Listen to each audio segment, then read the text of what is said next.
Ya pemirsa, Komisi Pemilihan Umum KPU mengakui menjalin kontrak dengan raksasa teknologi asal Tiongkok Alibaba. Ya, kontrak dengan Alibaba ini terkait dengan pengadaan dan kontrak komputasi awan atau cloud untuk Sirekap Pemilu 2024. Pengakuan KPU terkait kerjasama dengan Alibaba terungkap dalam sidang lanjutan sengketa informasi antara Yayasan Advokasi Hak Konstitusional atau Yakin dan KPU di Kantor Komisi Informasi Pusat atau KIP pada 13 Maret 2024 di Jakarta.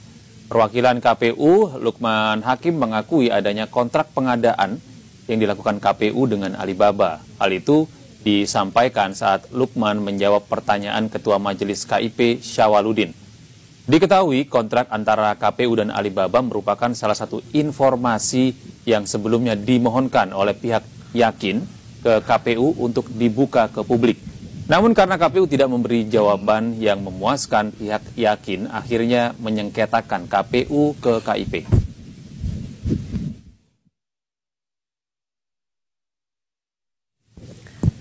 Dan untuk membahas mengenai pernyataan KPU terkait kerjasama pengadaan cloud Sirekap, sudah bergabung bersama kami pakar telematika Roy Suryo. Selamat pagi menjelang siang, Mas Roy.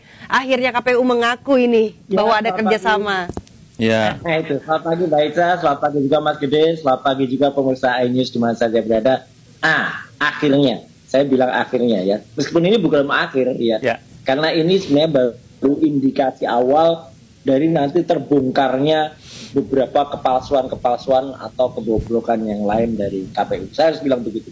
Ya kenapa? Karena ini sebenarnya statement ini sudah saya keluarkan lebih kurang sebulan yang lalu ya. Jadi ketika waktu itu saya menemukan adanya IP atau Internet Protocol Address ya, ketika situs Sirekap ini diletakkan di Alibaba.com atau tepatnya di Alien Computing yang ada di Singapura. Teman-teman pakar lain bahkan ada yang menemukan salah satu subsidiarisnya ada di Prancis, ada di Tiongkok, dan lain sebagainya. Kenapa ini penting? Karena ini sebenarnya adalah merupakan pelanggaran dari Undang-Undang Perlindungan Data Pribadi nomor 27 tahun 2022. Yang meskipun bisa saja dia berkilah undang-undang itu baru berlaku tahun ini ya, karena 2 tahun setelah diundangkan tahun 2022 yang lalu itu baru sekarang. Tetapi itu namanya pelanggaran tetap. Karena apa? Sudah tahu nantinya misalnya akan lewat jalan itu kok tetap dilakukan itu. Dan yang penting apa? Data-data penduduk kita yang ada pada Silon, yang ada pada Sipol, itu semua diletakkan di cloud yang ada di luar negeri. Jadi ini udah bocor semua datanya, udah nggak bocor halus lagi nih. Ini bocor besar atau banjir ini seperti berita tadi di Semarang sama Proda itu data kita udah diobral keluar. Tanggulnya dan jebol sayangnya, ya Mas. Apa? Betul, udah jebol nih datanya. Dan sayangnya KPU pun harus melalui sidang untuk ngaku bahwa data-data itu ada di luar. Awalnya kalau kita lihat ya, 3 minggu yang lalu atau bahkan ya sekitar 3 minggu yang lalu pada hari Rabu, itu semua jajaran komisioner, ada ketuanya waktu itu dan ada salah satu komisioner yang cewek waktu itu, inisial DI, waktu itu kan bilang, meyakinkan, kami jamin data-data tidak ada yang disimpan di luar negeri. Tapi begitu mau sesi tahan jawab, bubar mereka, hilang semua. Nah, ini sama seperti kemarin. Kemarin pun sudah diputuskan di sidang KIP. Jadi sidang KIP itu penting loh ini ya. KIP itu adalah amanah dari Undang-Undang Keterbukaan Informasi Publik nomor 14 tahun 2008. Dulu kebetulan saya ikut serta membuatnya, bahkan sebelum saya jadi anggota DPR tahun 2009 waktu itu. Ya, jadi undang-undangnya tahun 2008. Saya mulai membahas itu dengan undang-undang ITE, itu versi pertama, nomor 11 tahun 2008, itu semenjak tahun 2000-an. Undang-undang itu gunanya apa? Kalau ada informasi-informasi yang seharusnya dibuka ke publik seperti saat ini, ya harus dibuka. Kalau tidak, mereka melakukan pelanggaran. Meskipun mungkin pelanggarannya ada yang sederhana, ada yang administratif, tapi ada juga yang pidana. Ini termasuk pelanggaran yang efeknya bisa pidana, apalagi sekarang sudah ada undang-undang lain di belakangnya, yaitu Undang-Undang Perlindungan Data Pribadi. Jadi ini gak sederhana Mas Gede. Ini persoalan besar yang nantinya akan menimbulkan distrust masyarakat kepada hasil dari KPU. Iya, dugaan Anda Mas Roy, kenapa sih KPU ini menyembunyikan informasi bahwa servernya itu tidak ada kerjasama dengan pihak luar sehingga data kita itu tidak bocor keluar? Ya, ini juga yang saya ungkap dalam tulisan terakhir saya ya, bahwa KPU semakin bujar, ambyar gitu ya. Kenapa? Karena sebenarnya ini merupakan cikal bakal dari kebohongan yang kecil yang nantinya akan menjadi kebohongan besar, dan itu akan membuat tadi saya bilang apa? Distrust, ketidakpercayaan publik terhadap hasil dari KPU. Ini berbahaya. KPU itu membahayakan bukan hanya dirinya sendiri. Kalau membahayakan dirinya sendiri aja nggak apa-apa, membahayakan masyarakat dan membahayakan demokrasi kita. Semacam yang diteriakkan 2 hari yang lalu oleh teman-teman Universitas Gadjah Mada yang saya juga ada tadi dalam itu. Ya, artinya apa? Artinya adalah bahwa hasil dari pemilu nanti itu sangat bisa, saya tidak menakut-nakuti, sangat bisa tidak dipercaya oleh masyarakat. Karena apa? Karena awal mereka meletakkan atau kerjasama sistemnya saja udah nggak benar. Awalnya padahal bagus banget loh. Awalnya ini tahun 2021 ada MOU antara KPU dengan salah satu kampus besar ternama di Bandung ya. Dan kemudian sekarang MOU itu setelah terungkap, kemudian udah banyak nih yang juga saya tulis barusan.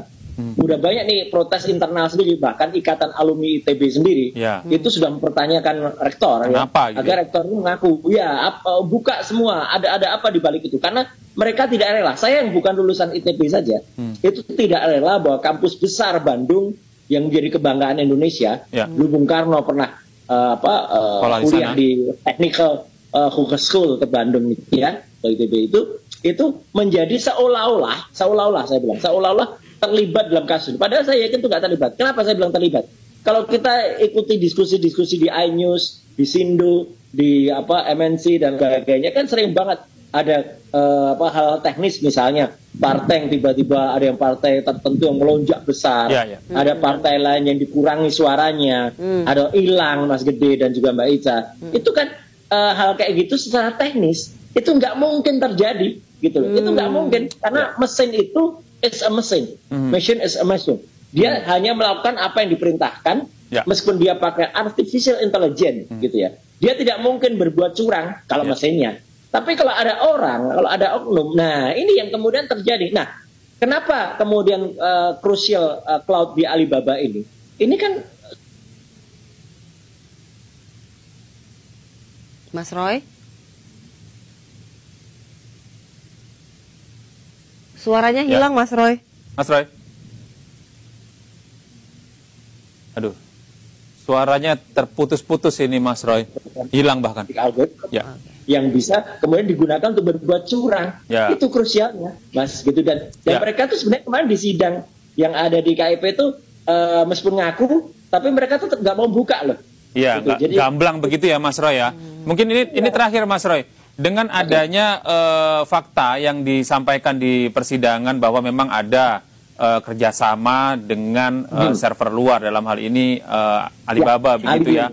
Atau Alibaba. Kemudian apa dampaknya terhadap pemilu kita di tahun 2024 ini, dan ketika nanti ada pemenangnya sudah secara legitimate ada begitu ya, apa nih dampaknya nih, Mas Roy? Dampak saya khawatir ya, siapapun yang menang atau siapapun yang kalah itu akan bisa menggugat, dan gugatannya bukan hanya kemudian bisa diputuskan di MK ya, tapi ini bisa gugatan internasional. Bahkan bahwa ada campur tangan asing di dalam hasil pemilu kita. Mungkin orang bertanya, oh masa bisa sejauh itu? Iya, karena apa? Karena meskipun hasil dari Sirekap ini adalah hasil yang tidak officially digunakan, karena yang digunakan adalah hasil perhitungan manual berjenjang, tapi sekarang masalahnya siapa yang bisa kontrol, Mas Gede, manual berjenjang? Karena manual berjenjangnya itu tidak bisa kita monitor lebih dari 8 hari sekarang. Sudah mati 8 hari Sirekap ini. Kalau dulu kita bisa kontrol manual berjenjang itu sudah 65%, dan terakhir ketika ada ribut-ribut satu partai yang salah input itu, partai yang tiba-tiba angkanya naik itu, partai salah input ya. Kita nggak tahu lagi. Berapa persen posisi partai salah input itu, ya kan gitu. Kan itu kan bisa tiba-tiba sudah di atas parliamentary threshold. Nah, udah ini akan sangat membuka peluang, dan tidak boleh kemudian nanti MK menolak laporan yang gugatan yang jauh lebih besar daripada hal yang seharusnya. Kenapa? Ini jelas kalau sudah ada intervensi asing, Saya sebut sudah ada intervensi asing semacam ini.